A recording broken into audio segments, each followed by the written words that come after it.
Hello YouTube, welcome to your 9th PHP tutorial, and in this tutorial we'll talk about the for loop.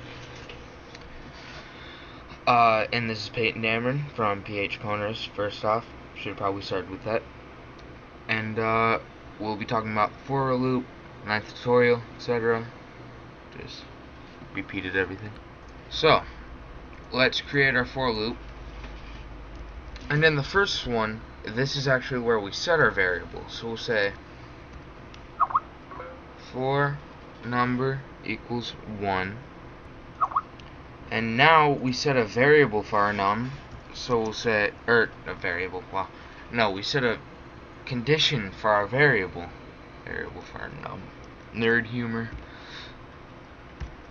So, we'll say if it's less than or equal to 5, then we'll say what we want it to do. So we'll just increment it by 1. Sorry if you're hearing that beeping noise. We'll increment it by 1 every time that it's not less than or equal to 5. So we're saying every time it's less than or equal to 5, increment it by 1.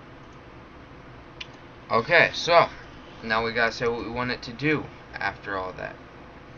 We'll echo let's echo, wow, shift 5 times, that sucks, embarrassing. Okay, well, let's go back to this.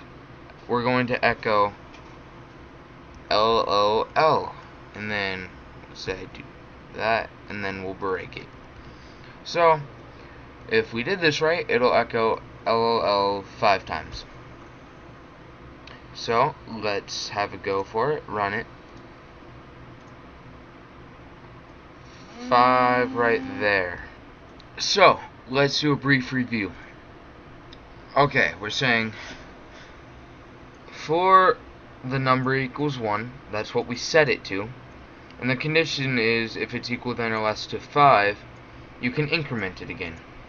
And then echo this for every time this runs to increment it. So that's how it works. This is Peyton Dameron from PHP Tutorials, and in the next tutorial we will be talking about arrays. Arrays are great for everything.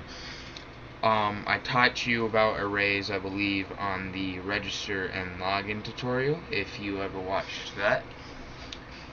Great for showing errors for user registration, and arrays will be a lot more fun than loops, I promise.